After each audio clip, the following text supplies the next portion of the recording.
Chiron posa doucement sa main sur l'épaule de Rian, d'une voix douce mais pleine de gravité. « Tu n'es pas responsable de tout. Même si je devais mourir ici même, je ne regretterais jamais d'avoir été ton ami. » Ces mots transpercèrent le cœur de Rian aux gens. Des larmes incontrôlables dévalèrent sur son visage déformé par la douleur et la rancœur. Il hurla, un cri déchirant qui contenait toute son impuissance et son intense affection. « C'est précisément ce que je dis. Même si tout le monde me rejette, nous serons toujours amis. » Au milieu de l'atmosphère tendue, un rire éclatant et inattendu retentit, brisant tout. « Ha ha! C'est absolument magnifique! Je ne m'attendais pas à assister à une si belle scène à mon âge. La jeunesse est vraiment ce qu'il y a de mieux. » Rena leva les yeux vers son grand-père, les yeux ambres étincelants de joie. Elle appela à voix haute. « Papy! » Rena laissa échapper un cri de joie, les mains jointes, pleines d'excitation. « Tout va bien maintenant, si c'est grand-père alors !» Bischoff, debout à ses côtés, afficha un air surpris. « Père est déjà là? Rena m'avait dit que cela prendrait quelques jours de plus. » D'un canapé luxueux, une voix grave et sereine résonna. « Je suis arrivée tôt car mon ami s'est enfui avec une jeune femme. » Chiron fut stupéfaite, ses yeux bleus s'ouvrirent en grand étonnement en reconnaissant la personne qui venait de parler.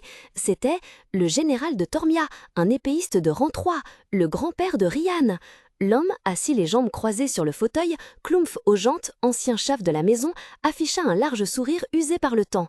De toute façon, cet endroit est toujours aussi bruyant. La jeunesse est vraiment une chose merveilleuse. Bischoff fronça les sourcils, la voix pleine d'agacement. Dans ce cas, ce n'est pas merveilleux du tout. L'image de notre famille a été gravement endommagée. Klumph se pencha en avant, le sourire toujours présent sur ses lèvres, mais ses yeux brillaient d'une expression profonde. Ne tirez pas de conclusions hâtives. J'ai observé de loin pendant un moment, et il est clair que tout le monde a beaucoup à dire. Alors, pourquoi ne nous écoutons-nous pas d'abord pour voir si nous avons vraiment perdu la face ou non ? Dans la salle solennelle du clan aux gens, debout devant les hommes les plus puissants de la maison, Rena éleva la voix d'un ton résolu. Bien que je n'ai rencontré Chiron pour la première fois qu'hier, j'ai réalisé que c'est un enfant intelligent et talentueux. De plus, Chiron a rempli toutes les exigences du contrat et aurait dû quitter la maison aujourd'hui même. Dans ces circonstances, il est difficile de dire que Chiron a approché Rian avec de mauvaises intentions. Et par conséquent, je ne crois pas que les actions du garçon aient terni la réputation du clan. Klumph aux gens, le général chevronné, caressa doucement son menton, un sourire discret et plein de sous-entendus effleurant ses lèvres, tandis qu'il écoutait sa petite fille. Il dit pensivement, « je vois. Si c'est le cas, qu'en penses-tu, mon second petit-fils? » Tous les regards se tournèrent vers Rai. Une veine saillit sur sa tempe, il fronça les sourcils et dit d'une voix rauque, « Je n'aime pas ce gamin. » En entendant cela, un sourire triomphant et satisfait apparut sur le visage de Bischoff. « Exactement! Je savais que je pouvais faire confiance à Rai. » Cependant, Rai poursuivit immédiatement d'un ton froid et décisif. « Cependant, cela ne me concerne en rien. » Le sourire de Bischoff se figea, se brisant en une expression de stupéfaction totale. « Quoi? » Bischoff plissa les yeux vers son deuxième fils, la confusion traversant son visage sévère. « Que veux-tu dire? Tu dis ne pas l'aimer, mais tu dis ne pas t'en soucier ?» Avachi sur le somptueux canapé, Ray croisa les bras sur sa poitrine, un sourire méprisant aux lèvres. « Exactement, je n'aime pas ce gamin, mais Rian est ami avec qui que ce soit, ça ne me regarde pas. Je veux juste que cela se termine vite pour qu'on puisse aller au palais impérial. » Au milieu de l'atmosphère tendue, le rire joyeux de Klumph résonna. « Quai, quai, quai, il n'y a vraiment rien de tel que d'être à la maison. Alors, pour en finir, écoutons l'avis de celui qui a observé le jeune Chiron le plus longtemps, le sous-intendant. » À l'appel, le sous-intendant Témurant, aux cheveux argentés soigneusement coiffés et aux lunettes rondes, s'avança lentement. Il s'éclaircit la gorge, prêt à parler. Mais Bischoff l'interrompit avant, d'une voix aussi glaciale qu'un avertissement. « Vous le savez bien, j'en suis sûr, nous ne sommes pas ceux qui donnent leur avis, mais ceux qui exécutent la volonté du maître. » Le regard perçant de Bischoff se fixa sur le sous-intendant, figeant l'atmosphère de la pièce. Klumph rompit le silence oppressant. « Savez-vous s'ils sont amis ?» Témurant répondit calmement. « Je sais qu'ils rendaient souvent visite au jeune maître cadet, mais je ne savais pas qu'ils étaient amis. » Il posa une main sur sa poitrine, les yeux fermes face au maître de la famille. « Chiron a terminé le travail que je lui ai confié parfaitement, et même 6 mois plus tôt. À mon humble avis, s'il était vraiment un enfant comme tout le monde le pense, alors je ne crois pas qu'il aurait pu organiser ces 10 000 livres. » Dans la somptueuse salle, Chiron restait figé, son visage pâle révélant une profonde anxiété face au sourire satisfait de Rian. Debout dans un coin, Rena esquissa un sourire énigmatique, pensant « Intéressant, l'ambiance a complètement changé. Le seul qui veut punir Chiron est mon père. » Bischoff, mis en difficulté, s'éclaircit la gorge, le visage assombri par l'agacement. Soudain, une voix grave et autoritaire retentit, coupant l'atmosphère tendue. Non. Klumph Augent se tenait là, le regard perçant, son corps dégageant une aura écrasante. Je ne peux pas accepter cela. Rena et Bischoff furent tous deux stupéfaits. « Grand-père » s'exclama Rena avec surprise, tandis que Bischoff ne cachait pas non plus sa stupéfaction. « Père » Klumph se retourna, un sourire furtif sur son visage marqué par les intempéries. Non, non, je comprends qu'ils se considèrent comme des amis. Cependant, lorsqu'il se tourna à nouveau vers les deux jeunes hommes, son visage redevint sévère. Cependant, tout s'arrête ici. Tous les membres de notre famille occupent des positions importantes dans le royaume. Si cette relation perdure, les rumeurs se répandront et cela pourrait devenir une faiblesse que les rivaux politiques saisiront et exploiteront. Rena est même sur le point de passer son examen de certification. De plus, que puis-je faire alors que tant de familles dépendent de moi?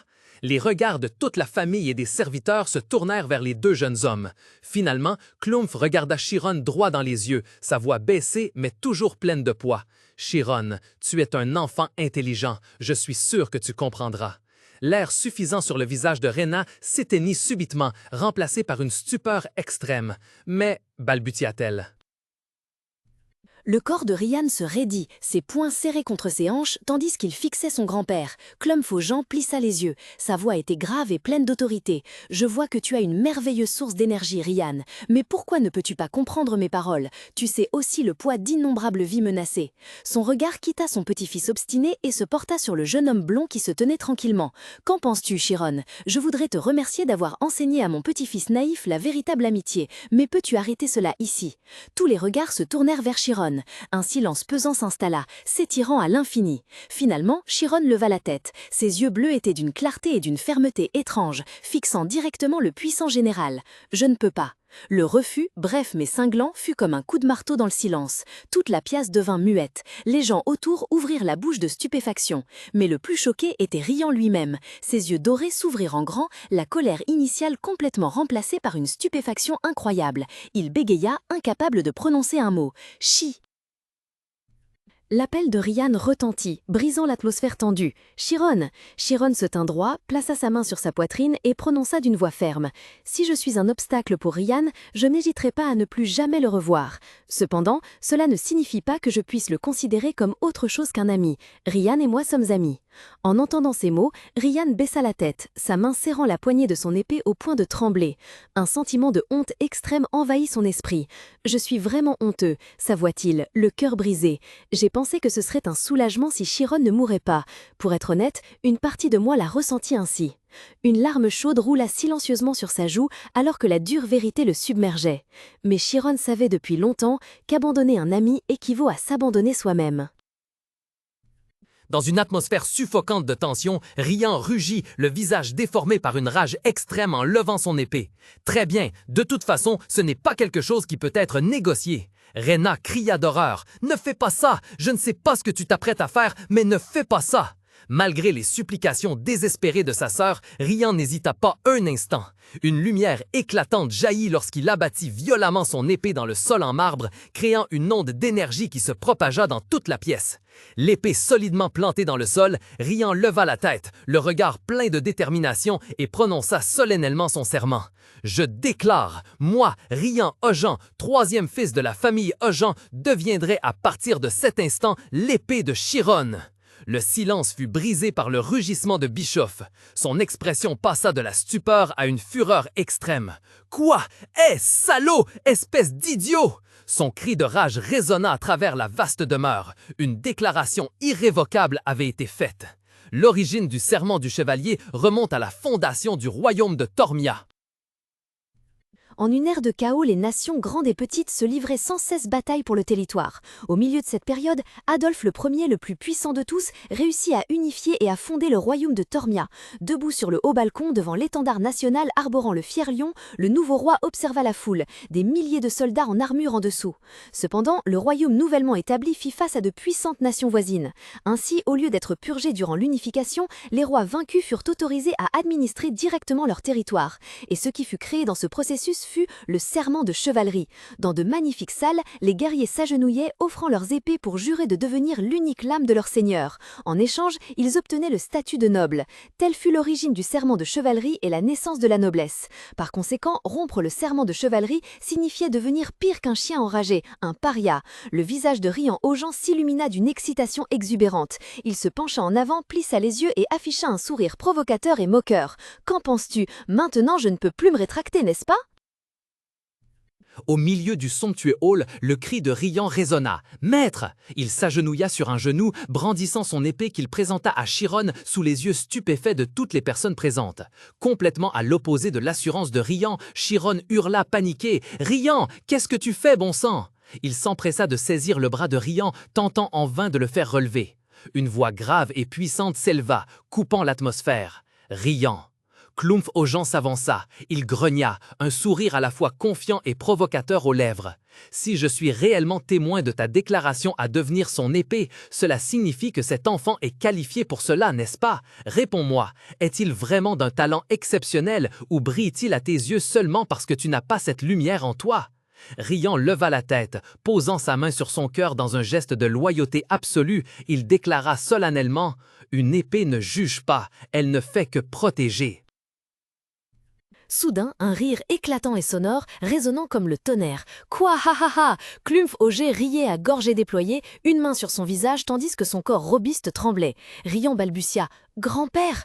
Clumph ignora l'appel de son petit-fils, sa voix restant forte et imposante. « Oui, jeunes gens, vous devez au moins faire cela pour pouvoir atteindre le sommet. Ce gamin parle plutôt bien, mais avec ta piètre maîtrise de l'épée, Riant, j'ai pitié de ton ami nouvellement lié d'avoir une telle épée. » Ignorant l'expression confuse de Riant, Clumph fit un geste de la main. « Ça suffit, tout est réglé. » Il se tourna vers Chiron, posant sa grande main calleuse sur l'épaule du jeune homme. Son regard devint chaleureux et sincère. « Chiron, même si mon petit-fils n'est pas encore l'épée la plus affûtée, il ne pointera jamais sa lame vers toi. Prends soin de mon petit-fils. » Surpris par ce changement d'attitude soudain, Chiron fut un instant stupéfait, mais un sourire de soulagement et de sérénité apparut ensuite sur ses lèvres.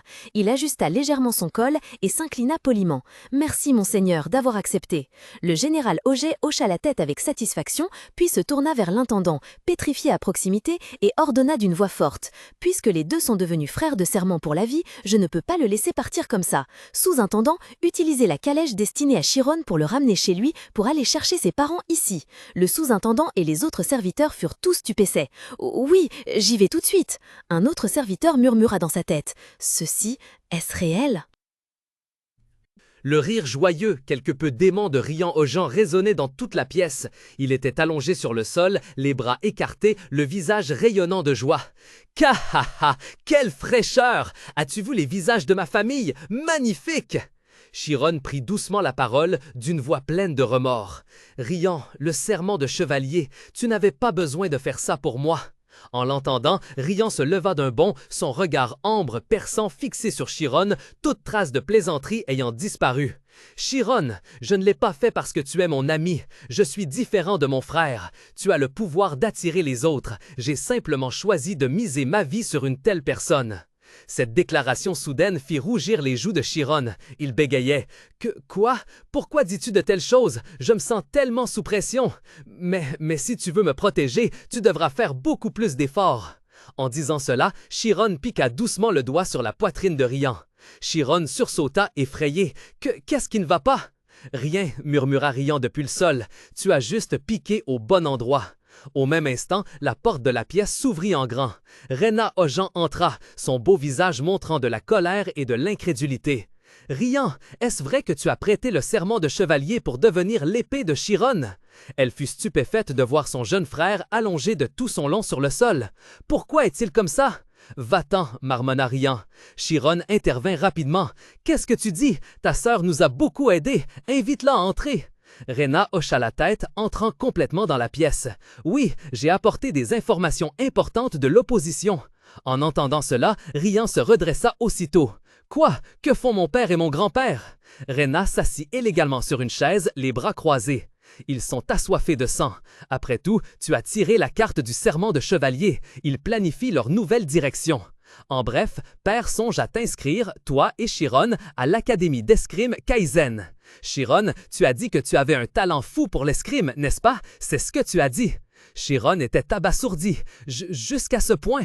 Rena sourit de manière significative. Bien sûr, maintenant tu es un membre de la famille. J'ai tout dit sur ton talent pour voir s'ils seraient prêts à investir en toi. Ils doivent sûrement prévoir ton succès, ne serait-ce que pour l'avenir de Rian. Dès que sa sœur eut fini de parler, Rian se leva d'un bond, les veines gonflées sur son front. Il rugit. « Qui a permis de m'envoyer à l'école sans mon consentement, surtout quand je peux enfin jouer librement avec Chiron? » Rena, les mains appuyées sur la table, le beau visage déformé par la fureur, réprimanda à haute voix son jeune frère étendu sur le sol. Soupir, quel idiot! Qu'as-tu l'intention de faire après avoir causé un tel désordre? Submergé par sa sœur, Rian ne put qu'émettre un cri de douleur. Malgré tout, il releva brusquement la tête, les yeux ambrés flamboyants d'entêtement, et hurla, la gorge tendue. De plus, Chiron n'ira pas à l'académie d'escrime, c'est un futur mage, il a déjà ouvert la zone spirituelle. La déclaration inattendue de Rian laissa Rena stupéfaite.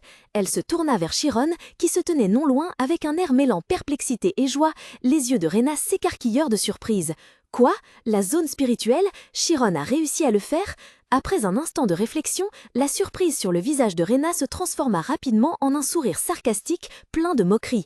Elle dit lentement, sur un ton comme si elle savourait une blague absurde. « Attends une minute, cela signifie que tu as prêté le serment de chevalier à un futur mage, ton inutilité devrait avoir des limites. » Les paroles acerbes de sa sœur ne firent qu'ajouter de l'huile sur le feu. Le visage de Rian devint écarlate de fureur. Il gronda, les dents serrées, dans une rage extrême. « Va-t'en, vieille mégère !»